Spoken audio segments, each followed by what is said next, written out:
I have about 17 cardigans.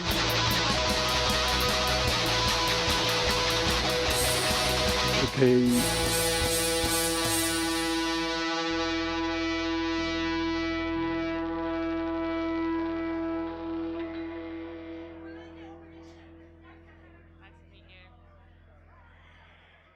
Hello, hello, hello.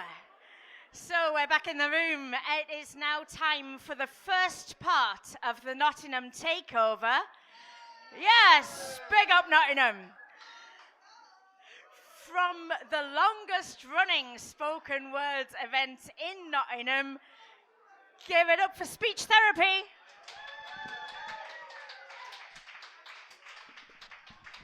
Good afternoon, everybody. Are you having a good festival? It's absolutely brilliant. Loving it. We'd just like to start with our anthem that we play at the start of our monthly night.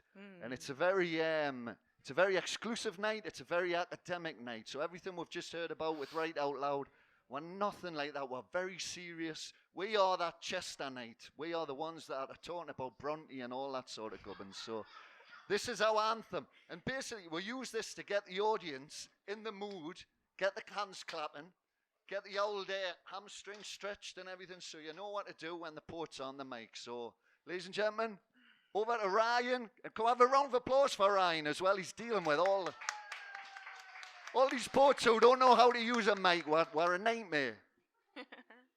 When I see my baby, what do I see? You can do the Eric to this. Poetry in motion. Poetry in motion. Walking by my side. Her lovely Come on, warm your hands up. keeps my eyes open wide. Poetry in motion. See her gentle sway. All wave out on the ocean. Right, we're going Spanish. Are you ready? I love every movement. There's nothing I would change. She doesn't need improvement. She's much too nice to rearrange. You get your clapping going, man. Dancing close to me, a flower of devotion. Right, next we're going Geordie. Are you ready? The world to see. This is for you, Aaron. Why, yeah, yeah, yeah, yeah. Why, yeah, yeah, yeah, yeah. Why, yeah, yeah, yeah, yeah. Why, yeah, yeah. Poetry in motion. See Ladies and gentlemen, gentle sway. we have Rebecca Summerscales. We have Nikki Tullett. We have Katie Logan. We have Claire Merrick. We have Letitia Tunbridge. Hazel Warren at the back. And myself, Keith Ford. We are the SpeechTherapy crew. She And we're here to doesn't entertain. need improvement. She's much too nice to rearrange. And that's a winner for that. Poetry in motion. Thank you very much, Ryan. All that I adore. No number. Thank you very much, ladies and gentlemen. We are SpeechTherapy. Right, and what we're going to do, we've got 7 in our crew this afternoon, and we're just going to give you a couple of poems each, if that's all right. And we're starting with myself, I do believe, Rebecca. I think we are. So if I can hear a big round of applause, firstly, for your first open mic champion of the Morecambe Festival. But secondly, for the wonderful host of SpeechTherapy, it is Keith Ford. Thank you very much. I would say the world giveth and the world taketh away, doesn't it? So apparently I've won 100 quid for the competition last night. I've asked Ryan, who is a secret poet, to get involved in this first poem this afternoon. And that's fine. He says he's fine to do the line. He's charging us £10 a word. And according to him, there's 10 words. So I'm a bit disappointed, I'll be honest. So that's me booty gone. Although one of them's got an apostrophe, so that'll go to negotiation. This is my first poem. It is from this book, which is for sale in the back if anybody's interested. It's a reversible book. It's about life. It's about death. None of the experiences are reversible, sadly. But the book is, if you want to read it, it's only £5, 2 for a tenner out the back there. And I would say, I'll tell you what I'm going to do actually. I'm going to read this first poem from it, and that's a blatant lie. I can't read it without my glasses on. But what I thought is, still up for grabs is the Jimi Hendrix of poetry, I think. I've never seen anybody described as the Jimi Hendrix of poetry. And I reckon I can play this behind me back. I can play it with my tongue. And then at the end, I'm going to set it on fire. So there we go. That's me. This is called The Guardian Angel of Love and Hate.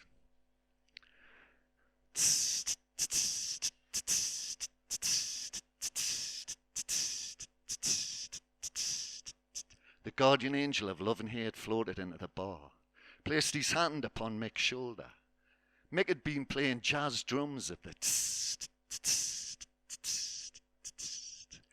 invisible air variety. And the guardian angel of love and hate saw this as the sign of a friendly welcome. He'd just been refused service at a former haunt. We'd been discussing tattoos of the homemade Indian ink variety. The guardian angel of love and hate had been summoned. He came and joined us. He dropped his car keys in the ashtray, and he said, I'm not touching those, fella me lads, for another 4 pints. The guardian angel of love and hate had a short tongue and a long list of failures. He had no real feet, which is no mean feat in today's world of treading on toes. He had no real ankles, and that certainly rankles with certain folks that I know, but you know me. I just go with the flow. And the guardian angel of love and hate had a lover who looked like the posh bloke off Benny Hill. They kept lovebirds in their one-bedroom flat in the Victoria Centre. They were allowed to fly freely, except on Fridays when the Hoover was out.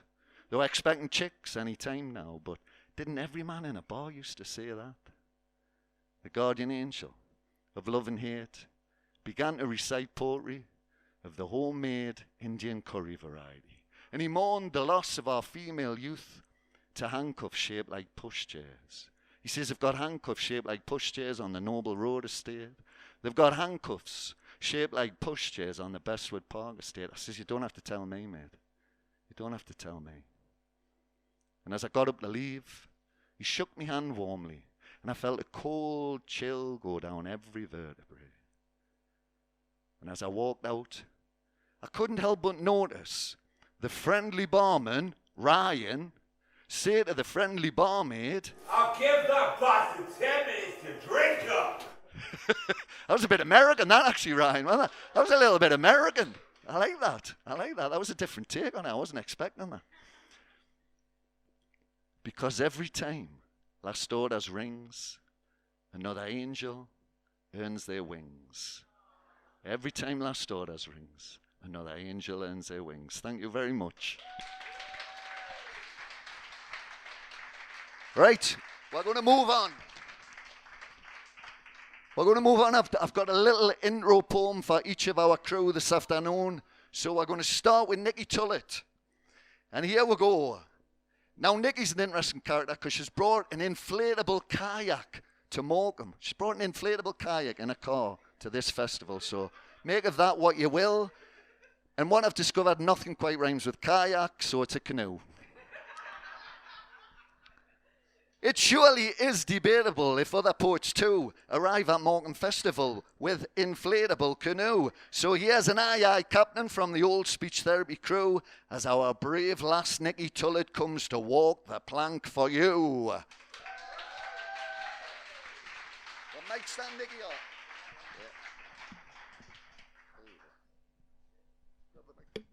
There we go. There you got it. Squeeze it, Joy. Squeeze the ball.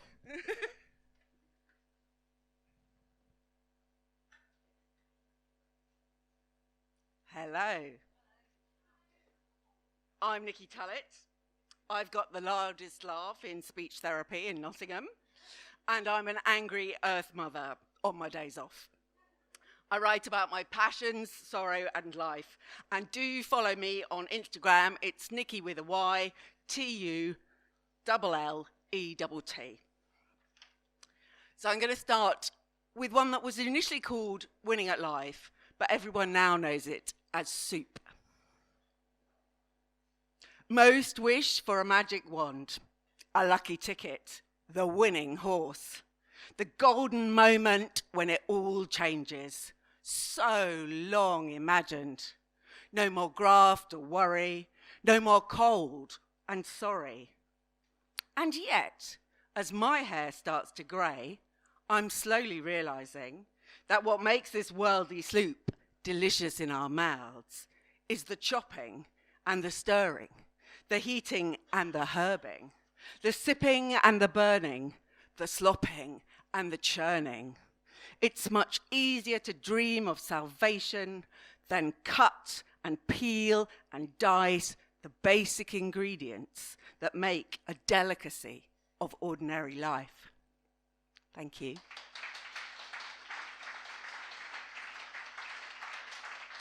So I've been doing this about 6 years, and it was a challenge as I got divorced and was approaching a 0 birthday. So I will just quickly do Cupid at 40, because I've been dating since the divorce, online included. I think I've finished Bumble.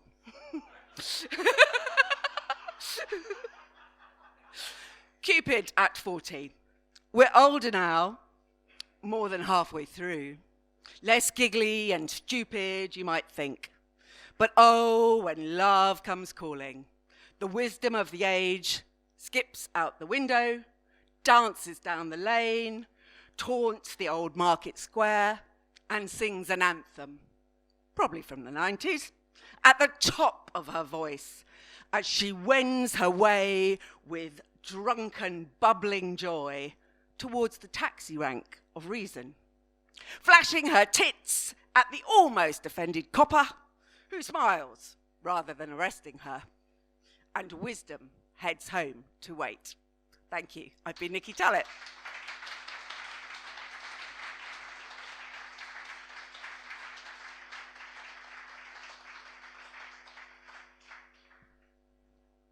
You caught me out there, Nikki. That was very quick. Right. Next up, we have... Sorry? Hazel Warren. The amazing Hazel Warren doesn't need to wear a sporran just to show that she's as northern as they come. She's full of fight and love and fun. Her words stay with you when she's done. Please welcome Hazel Warren to Morecambe.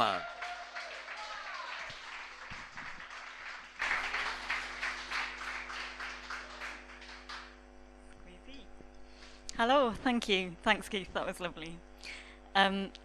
I thought I'd do a nautical one. I sort of learnt to sail last year. Well, I was very lucky. My sister sails and she took me out. And this poem was written on the day after we first dropped anchor, and it was on like quite a nice boat that someone else owned, and it felt really scary. Like, yeah, he kept the guy who was kind of running the course kept looking at me and going, "Does it feel all right? Does it feel all right?" And I was like, I have no idea what it's meant to feel like. So anyway, this is that. If you can imagine me in the Anglesey Strait. Foredeck splattered, anchor heavy, and now we crouch, listening to seagull and cormorant and fish. We hunker, breathing, and it feels balanced. The foredeck, neat boards splattered with seaweed, moss-smelling wet specks from the mooring buoy link chain. We'll clean that off later. We launched the anchor today, thick, heavy chain clinking out from the winch neatly, counting yellow paint marks every 10 metres and then fastening tight with a short rope to the cleat to take the weight of it.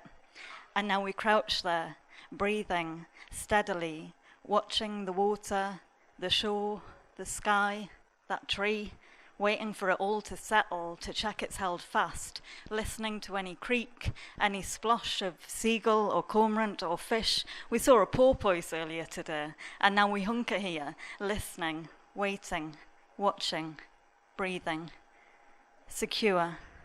We drift and are held in the tide, and it feels good to be steadied, to be here, to be held, still, bobbing in water, balanced, crouching over ankles on foredeck, examining creatures in seaweed splatters. Foredeck splattered, anchor heavy, and now we crouch, listening to seagull and cormorant and fish. We hunker, breathing, and it feels balanced. Thank you.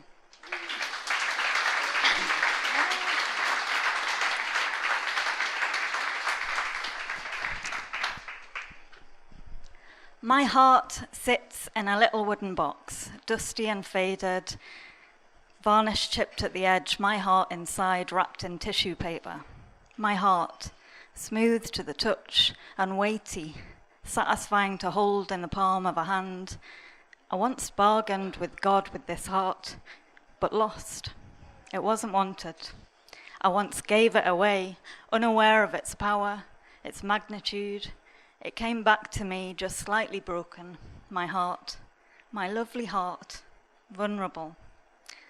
I intellectualized it then, pathologized it, looked it up in my mother's hefty tome, Black's medical dictionary, a mechanical pump, my heart.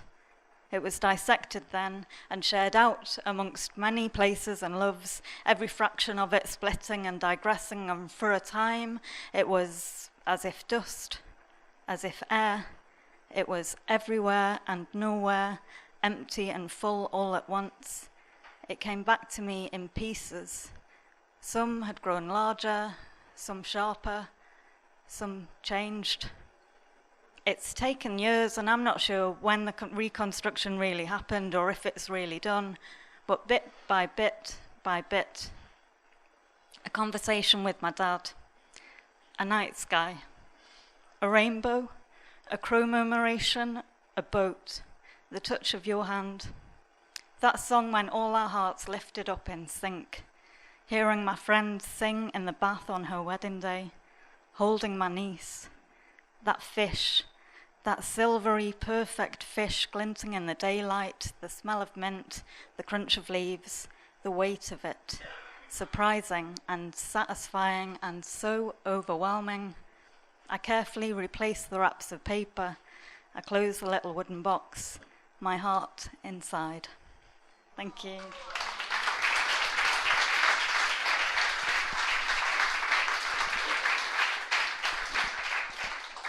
Thank you very much.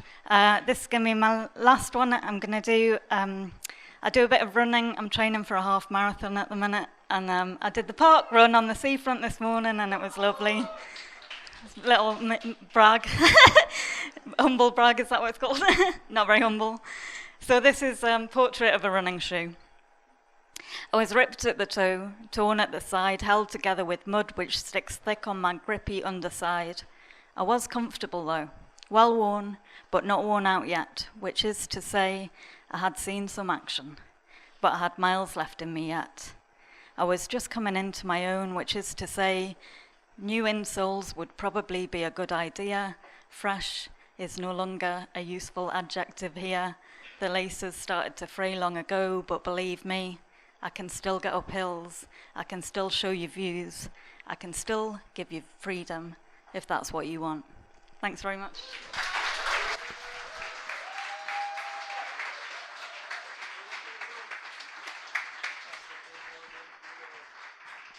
This'll Warren, everybody. Right next up, we'll have Letitia Tunbridge, oh lyrical. Letitia, you're loquacious and you know it. You are a local legend and you nurture and you grow it. Unbeknownst up to this point, I hope you don't take umbrage with these words of rhyme, all set in time. Morecambe, Letitia Tunbridge.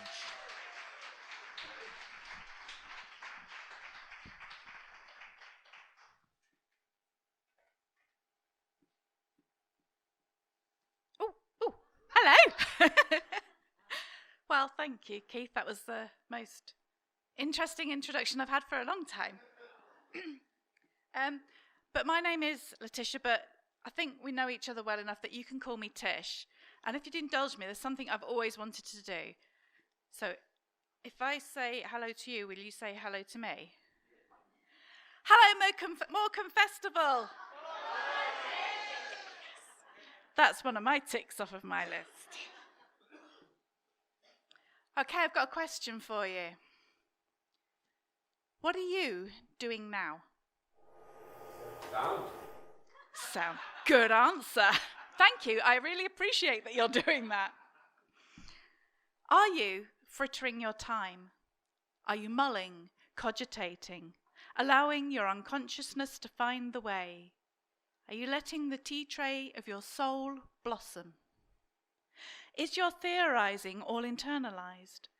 Do you converse with yourself, debate both sides? Is it really so important to show your workings before you conclude?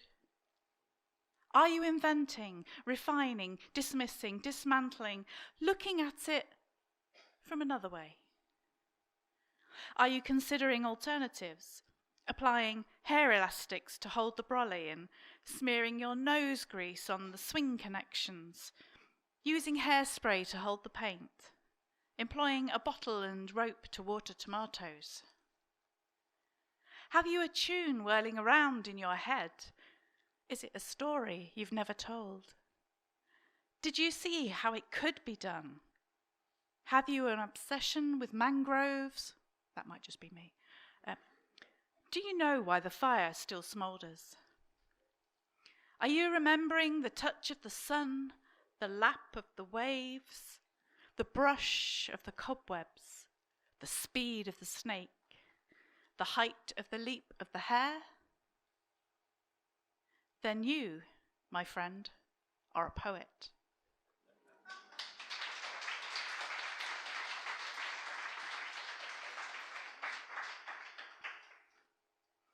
I do have a book out. I've got 3 books. 2 of them are there. This one isn't. But this is a little poem. It's a true story. And if you want to join in, then you're most welcome. So in Nottingham, our buses, we've got good buses, I have to say, and they go, the directions they go in are by colour coding. But I didn't want to call this the yellow line because that might be a bit peculiar sounding. So I've called it by the number of the bus. On the 69. He had a backpack.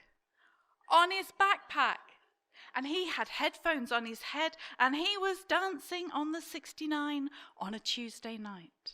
He had a backpack on his backpack, and he had headphones on his head.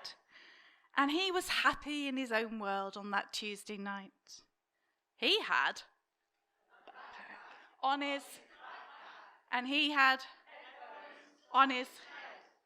And the bus, it never emptied on that Tuesday night because he had on his, and he had on his, and no one could get past him on that Tuesday night. But he had a backpack on his, and he had headphones on his head. So we got up and joined him on that Tuesday night because he had a backpack on his, and he had headphones on in his head. And we were dancing on the 69 on that Tuesday night. Thank you.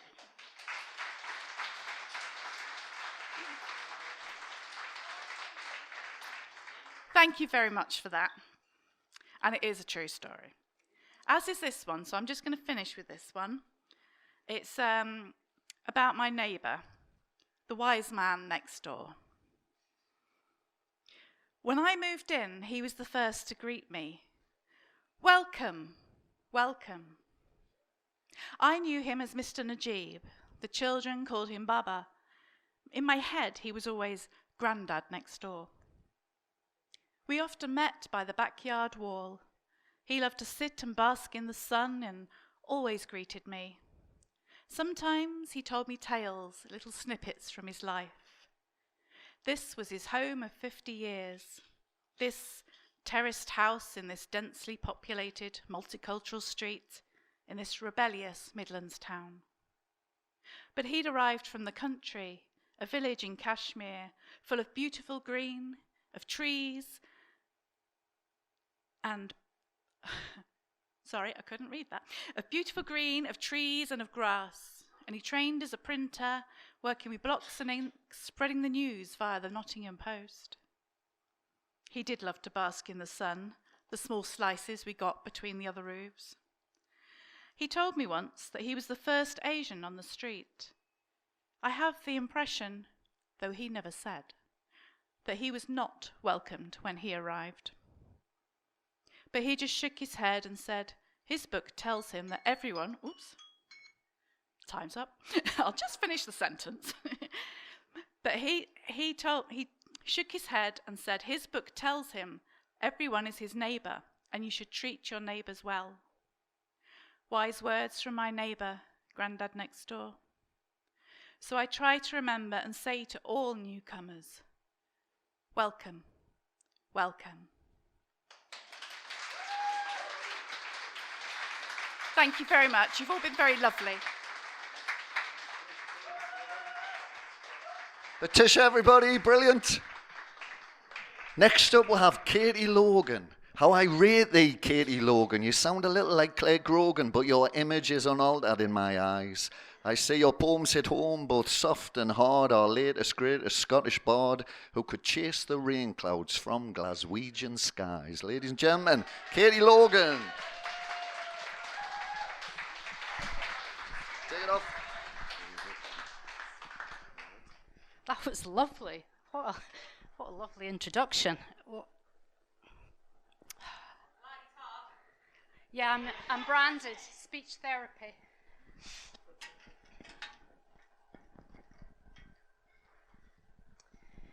This is a public information poem about smoking.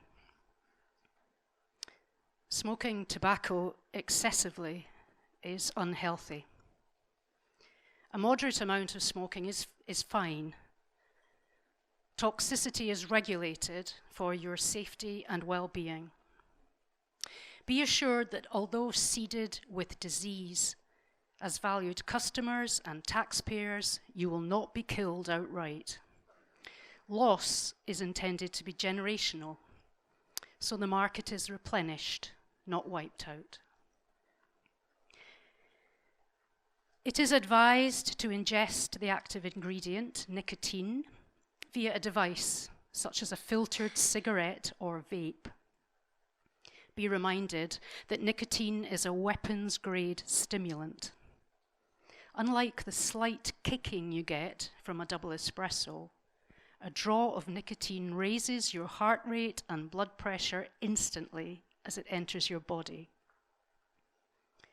So, proper breath work is critical for successful smoking. It can be helpful to practice breathing exercises on a yoga mat or perhaps whilst meditating. The breath work involves a restricted in-breath through the tightly packed tobacco and plasticized filter, followed by a long out-breath through the mouth. This technique mimics the breath work advised by psychiatrists treating anxiety and panic. Ironically, but not accidentally, the cigarette's design brilliance therefore dupes your body into feeling calm, even while nicotine hits the bloodstream. Blessed be the tobacco lords. It is advised by some doctors to give up smoking, but it's not really a choice because lab rats have already demonstrated that nicotine is more addictive than heroin. On the upside, the withdrawal symptoms are a lot easier. Who doesn't like snappy irritation in their life? And the symptoms can be relieved by consuming substitute stimulants like coffee or chocolate, or for heavy smokers, perhaps a regular mocha. Thank you for listening. And good luck with your smoking. Other public information poems are available on drinking, gambling, social media, and masturbation.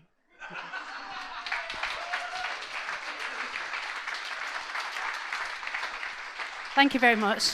I've got another couple of poems, and they're both about smoking. I'm just kind of obsessed. I used to be a smoker, and I've noticed there's far more of it about now on telly or all the beautiful people are now smoking, and it's very alluring, like it was back in the 70s and the 80s before they sort of wiped it out of culture.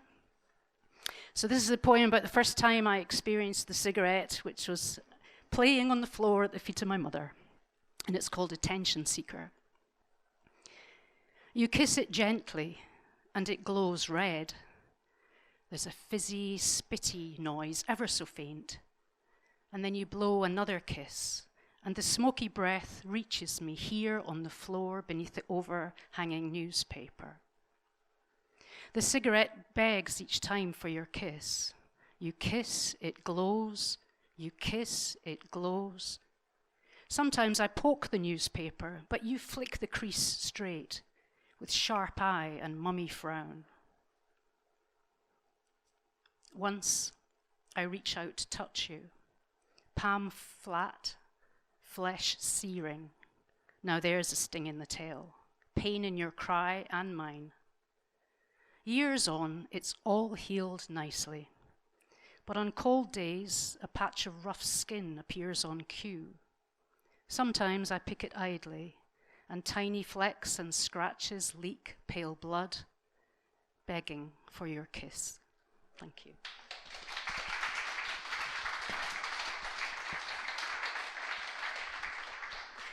And my final poem is called Unfiltered, and this is the poem that whenever I feel like I maybe should be cool and start smoking again, that I shouldn't really. This is what reminds me that I shouldn't. I want to pick at the gold ribbon with my stubby fingernail, tease it away from flimsy plastic wrap till it works free and the bare cardboard pack rests snug in my hand. I want it to be John Player special. Remember black and gold emblazoned nose cone and fin of Formula One, back in the day before the colour picks of fetal abnormalities. I want to take my pencil-thin lighter, flick its heavy lid till the flame flares to attention, hold it close to tobacco tip, and as the fire takes hold, suck deep into my lungs. I want to hold my breath, trap curls of smoke suspended, then exhale so hard that the night air is charred. I want to remember you and me back then, backlit, before a million zillion tarry breaths took hold and made misery of happy ever after. Thank you very much.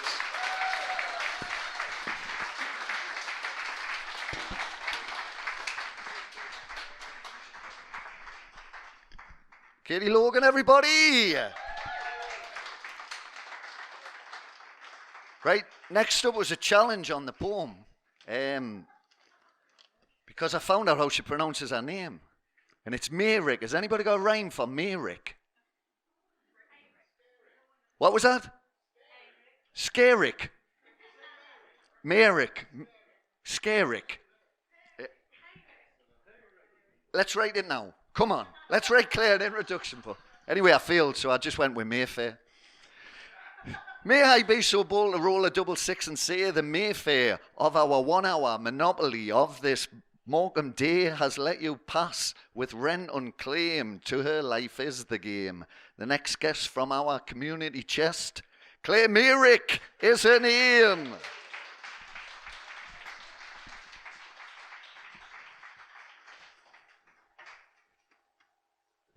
Thank you for the introduction, Keith. Sorry, I know a lot of people say Merrick, and it's kind of like, no, I'm not the Elephant Man. You can also find me as Clarabelle Words on the socials. Tonight's set's about music and water. So the first one that I'm starting with was based on, I was walking through London, and buskers are playing music, so inspired this poem called Unlock Who You Are. Nothing else matters, as here comes the sun, shooting down its rays to you, little one, as you wander through the days with the wind in your hair, kindness stamped on your tongue. With your free spirit shooting shockwaves into the atmosphere. Now you know there is nothing to fear. Now you have found the key, and learn to look inside and unlock the true meaning of who you are.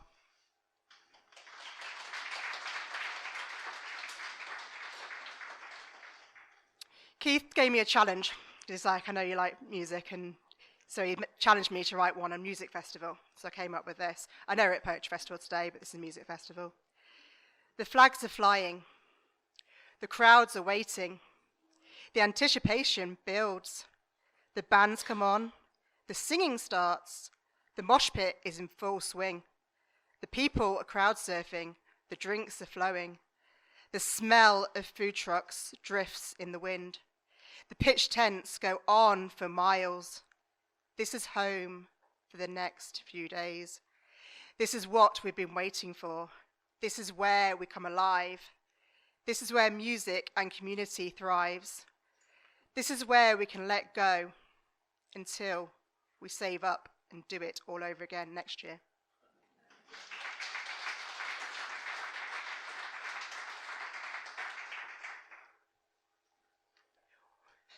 We all know how birds like to flock and nick your food. So this one was inspired by walking into Asda car park and seeing the birds. Birds flock to eat crumbs, food scraps left out to decompose, pecking beaks reaching downward, savouring every mouthful, whilst playfully chatting to one another, till tomorrow's feast gets dropped by an unsuspected human. Same place, same time, tomorrow then. For now the wings will spread with a mouthful of bread as the bird flies away happy.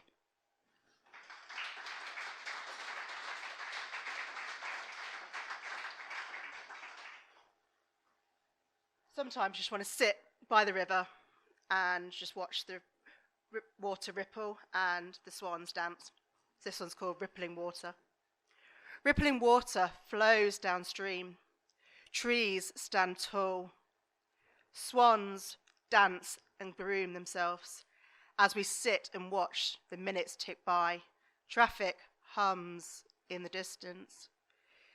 People's muddled conversations are carried by the wind. Birds communicate with one another. Rippling water hypnotizes the eyes as the body slowly starts to calm down and relax. Let go of the day. Process what has been and enjoy what is yet to become.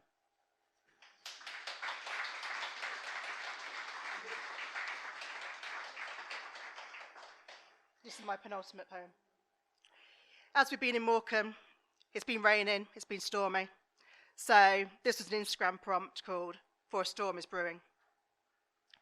Fall into the crashing waves, for a storm is brewing deep inside today. Feel the water as you belly flop, hands and feet scraping on the sand. Every wave washing away each distracting thought, each piece of pain buried within. Relax, for a storm is brewing today.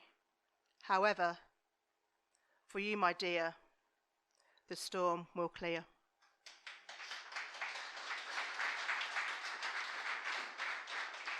Unfortunately, we've come to my very last poem called Day's End, so it's apt. This one was inspired by sitting in Jersey, watching the sun go down. There was some music playing. Waves are rolling in, house music blaring, drinks aplenty, sun slowly going down, burnt oranges, blues and greys. Let the day go down with the sun. May you forever be grateful when the sun goes down and the tides come in. Thanks for having me.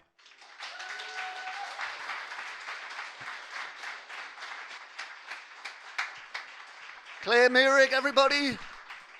My final poet from the Speech Therapy crew, we have Rebecca Summerscales. I'd like to introduce a friend whose poetry never fails to crack a smile or break a heart with truthful untold tales. She's cooler than a lager beer and realer than real ales. Please give a Morecambe welcome to Rebecca Summerscales.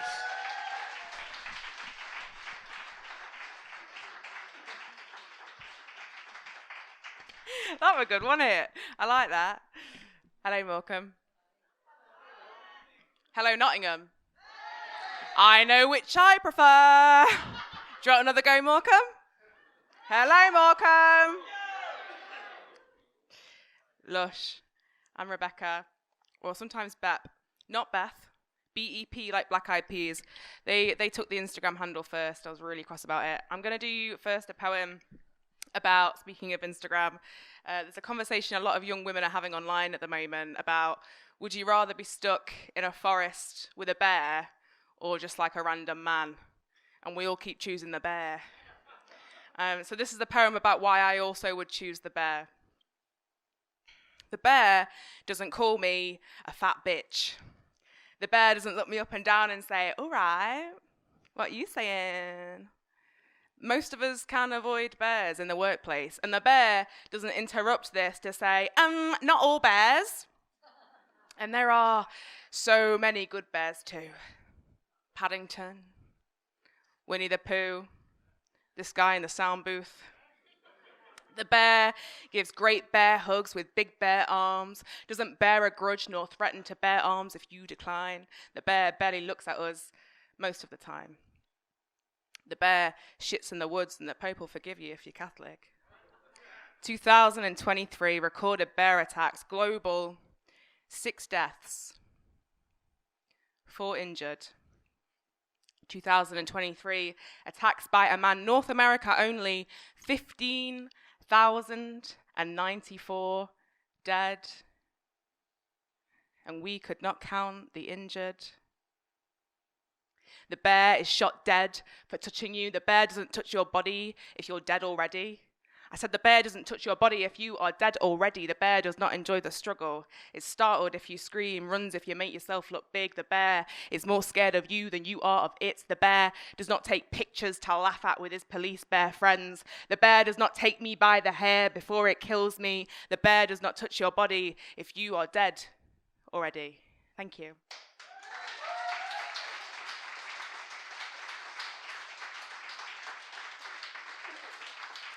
Thank you very much. I'm not a man hater.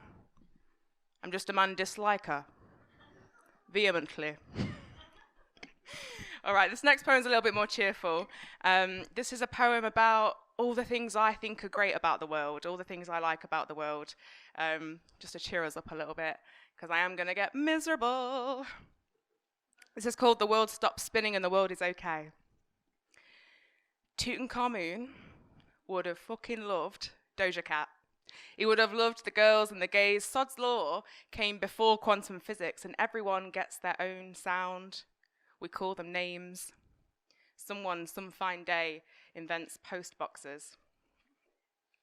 A man is making perpetual stew, and no, I won't explain it. Donna Tartt is saying beautiful, starchy shirts in that one audiobook. Stopping a stranger to tell him he looks like he does magic tricks for a hobby, getting 2-for-1 porn stars, and comparing your birth charts with Pablo Escobar's, and someone, some fine day, invents armbands. Ryan Gosling, Liam Hemsworth, Ryan Reynolds, all the same guy. The world keeps pretending they're not. It's my favorite inside joke. Humans find a way to make eyeliner in every century, and everyone has jelly in their bones. Your mate has a Wilco's card in his wallet. You laugh on and on about it for 4 days. The people scrub up well to worship, and someone, some fine day, writes it all down. Thanks.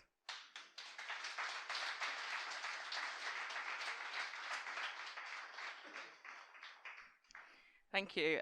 This one's a brand new one. I only wrote it a day ago, so you are my guinea pigs. If you hate it, don't tell me, I'll cry.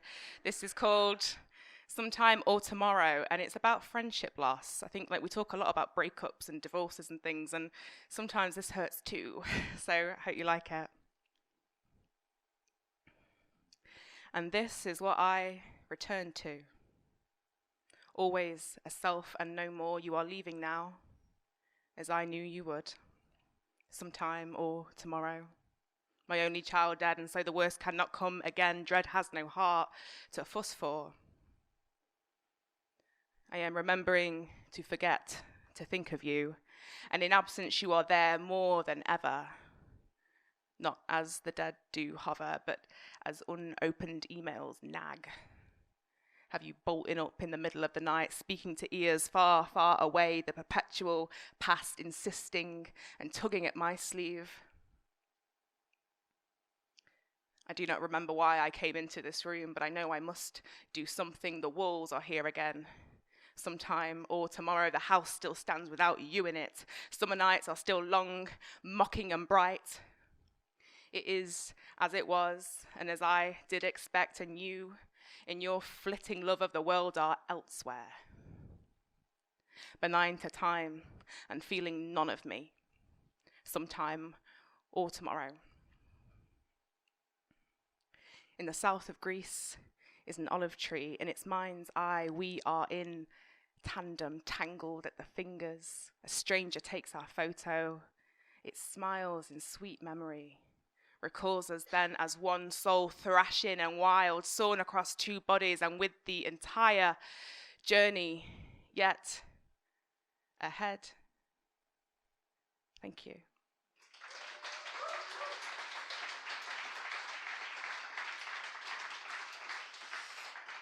Thank you so much. I'm going to do one last one, and then I think we've got a couple of minutes for Keith to do another one, which I think would be really cool. So this is in honor that someone earlier said dead dad poems. Let's fucking go, dead dad poems. This is called Voicemail. I call him tonight. Before now, I had not afforded myself such a silliness. I know there is only one outcome, and that is that nobody will answer. I am holding grief in the ribs across my back. I arch, a tired spire. He is dead 20 months tomorrow, and I'm still catching myself using the present tense. I dream he has been in hiding, and in everything he is there. A stranger stopping to pick up a coin, crumbs in a sink, plant pots in a driveway. To everything I am good, because in everything he is there. I dial the number. Curse myself for not trying this sooner. In those final weeks, I'd go home and picture him dead already, ushering grief along like, I don't have time for this. I have a job to go to, a mother still to love. The call rings out. I could have sworn it should have rung once more. It cuts to voicemail. I do not leave a message. Thank you. Thank you so much, Morecambe. I would like to re-invite our Keith back to the stage. Give him a big warm welcome. Rebecca Summerskills. What a brilliant crew I'm with this weekend. We're having a lovely weekend, and thank you very much for your warm welcome that we've had at the festival, really. It's a beautiful community to be part of, I think, the poetry thing. And I think it's really weird how there's all these weird circles and connections and everything.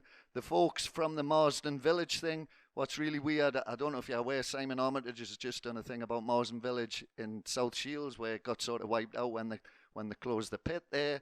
And I was from Marsden in South Shields, so it's really weird. There's all these connections. I'd like that there's connections get made on purpose as well. And it's people like Anne Holloway who's got us invited to today's event. Anne is a beautiful person, very much respected in the Nottingham scene and clearly in the Morecambe scene as well. And it was Anne who's produced this lovely book. I'm giving it another plug because I've brought far too many. £5, only £5. 3 for 15. And I did that book at the time when I was struggling. I was caring for me dad up in South Shields, and I used to drive up all the time up the motorway. There was all sorts of madness going on with dementia and all that sort of comes. I was looking after my dad. I was keeping him safe in his own home, and I was coming back to my own family in Nottingham. And it was funny times, and I used to wake up in the morning basically and not have a clue what bed I was waking up in and what city I was in basically. So there were very odd times, and the most beautiful sound in the world at that moment was to hear my wife snoring, because I knew where I was, and I knew I wasn't going to have a shitty day, quite frankly. So this is, I believe there's two types of people in the world: those who snore and those who don't realise the snore. quite frankly, because every bastard snores, don't they? So this is about that. This is called, it's a love poem to my wife, and it's called Obviously You Don't Snore, But If You Did.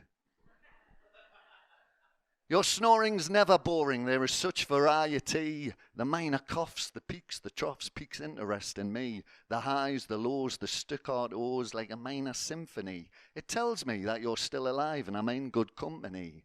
And though it may keep me awake and sometimes too the neighbours, I take comfort, consolation from your ventilation's labours. Obviously, you don't snore. But if you did, it wouldn't matter.